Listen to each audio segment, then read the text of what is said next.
Xbox, snickering, steal a bear, ham and cheese, Sephiroth. I am Dylan. And it seems both you and the public at large still need some time to get properly accustomed to each other. Welcome back to No More Future. Some more than the others, it seems.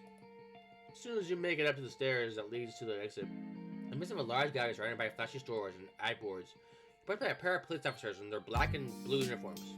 What you want? The brown grizzly in charge gives you angry looks behind his oval glasses and whispers inaudible words into a small walkie-talkie in his hand. We got a robot in Section 5! What was that? His eyes dart all over the place, almost as wary of something, but he always ensures that he keep you in his peripheral at all times. His partner, slightly more meek bunny, appears at first glance far less harsh to him in both body and gaze. However, his stiff body language leaves no doubt that he's feeling towards you. You easily tolerate both of them. They're 6 feet tall. 6 feet and a half of carbon and metal. You don't find the fact very, very strange right now. I could crush you at any moment. You've been approached by your first while in this new body before, but last time they definitely didn't have their hands hovering over their hostile mag pistols like that. They're on edge, and you're quite sure. That's just because you're extremely on edge yourself. You divert your gaze from them as fast as you can. Try to speed up your pace, but you hear the voice beckoning you nonetheless. Hey, you! What do you want? Until you find the grizzly standing right in front of you. What do you want? His face possibly angrier than it was before.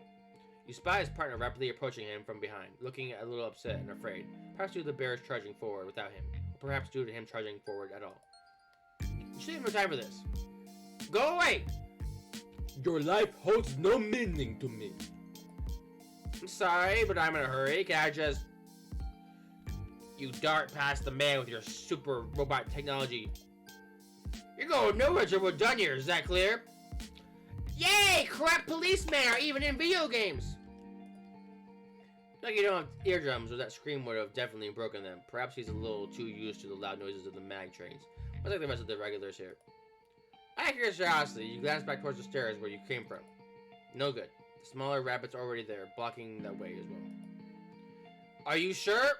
I can rip you apart easily. The gruff officer makes it speak once more as he slowly circles around you. Well. Where's this big Uncle Scraphead knocked you, huh? How about you go away? His tone was aggressive, mocking, unpleasant, but luckily he's a little quieter than before. Unluckily, it doesn't make him any more fun to listen to. He tried to feign ignorance. Are you talking to me? He's asking where you're going in such a rush. Does it matter? It's right behind you who speaks, clarifying his partner's question so that you have no wiggle room to evade it.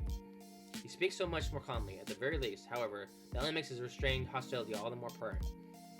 I think you do what save you from this conversation, no matter how you try. Just being upfront. Just tell him what you're doing. I'm going to my office and getting work done on me.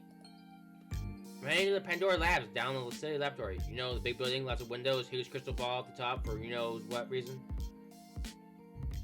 He's not amused by your description for some reason. It's a quick visit and then go straight home. So get that way. You think that'll cut it? For working calculator, you sure can't pull 2 and 2 together. Huh? I want to know who you're meeting, and what you're doing, and what you're gonna do while you're at it. And I won't accept half questions. What? Go away. That's private information. You can't stop me in the middle of the street and ask me for it. Well, what's this? Sounds like someone's resisting arrest. I rip out his skin, arm, hand, heart, and as he dies with his partner holding him in his hands. A smoke ground on his face. What?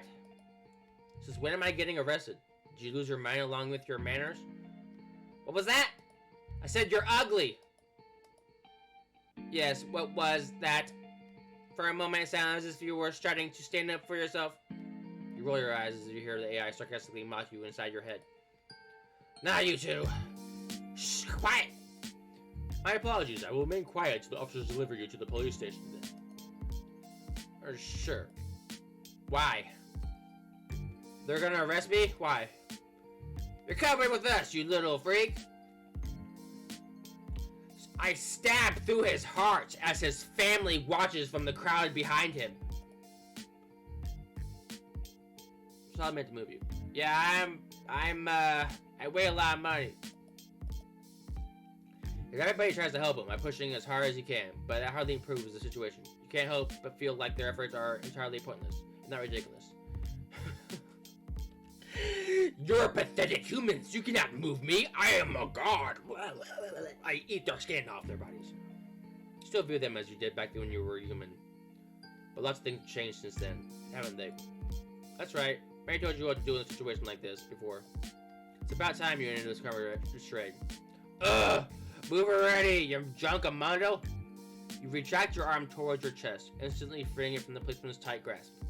Woefully unprepared, the man ends up flopping onto the floor, butt first, staring at you with flabbergasted eyes from just a few feet away. Realizing what just happened, the bunny stops his futile attempts at moving you and takes a few steps backwards.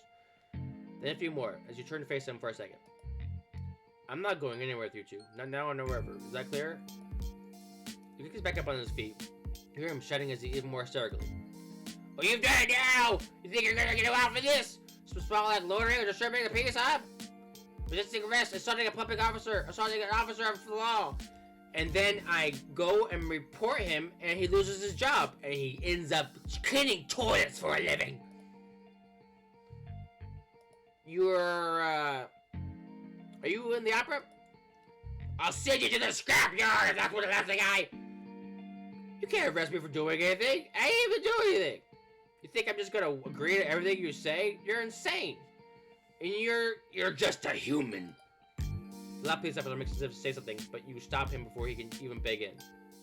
I know my rights and lack thereof. I know you can and cannot do. I know that you just do as well. You go away. Did you even come back up? No, you didn't. Because you know something could walk out of your league. How dare you? Do you know who I am? I am rich, famous man. I am Officer Bleh. No, I don't know who you are. Sorry. Without further ado, you step around the two men and begin to head toward the exit once again, trying to ignore the roaring shouts of the grizzly bear behind you. Feels like agents might just manage to get rid of them. However, just as you're about to turn a corner and lose sight of them, you hear the rabbit's voice shouting at you once again. What do you want? Noisy and annoying. Enter code Alpha 122321. Cease all functioning activities at once. His words are fast, but you can feel the uncertainty in his voice as he spells out them out loud. You turn to face him for the last time. You can perfectly see every drop of sweat stemming down his face neck as he realizes you're not going to heed his commands. What? That's your last resort? I thought you were smarter than that. I got rid of that function as soon as I was born. The rabbit falls on his face. A government-issued deactivation code from regular C grades, I assume. Give me a break. I am an S grade. Had you heard that before? It seemed like you'd been in the middle of an emergency of some kind, and then you would have had been rescued by these sorts of people. As you prepare to leave the scene, you turn to face the two officers one last time. Oh, for the record! Gather bridge for one final job with the two men, who are still too stunned to talk back at you. I am not a robot! I'm not an AI! I'm real! And with that last shot, you take a leave, leaving the two stupid, dirty babies behind. After overcoming the initial shock, the bear begins to call out to you, begging for your return. He has no power over you either way. Bye! Bye! Enjoy your trash life! You exhale all your leftover stress through a lengthy sigh. It took a few minutes, but you're finally through the insanity. Class in 3 days. It's very annoying. This is how it's gonna be from now on, forever. I'll just steal their skin. That's what I'll do. I'll just steal their skin. What do they even want from me? They're doing this for the giggles. Worrying, perhaps, and I start writing formal complaints about humans stealing our jobs. What? You're far too busy muddling before it's inspired to think of anything else. I still don't understand what those guys have it out for me this bad. I get I'm a high-tech prototype or whatever, but it doesn't spay anything.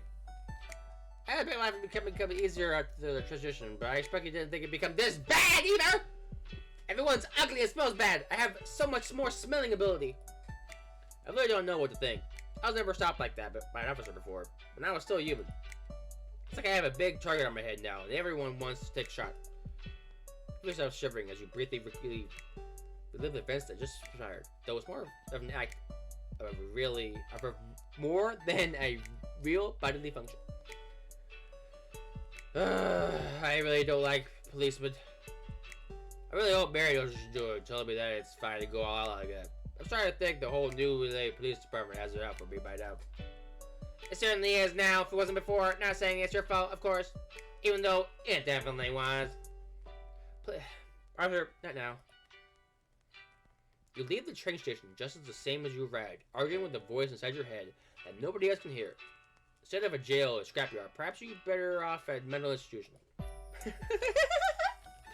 Stretching in dire need of some rest, you leave through the building's front glass doors and take your first steps in the shining city beyond. Hopefully, as you head towards those labs, you will find something to distract you from all the problems you seem to be running into this late.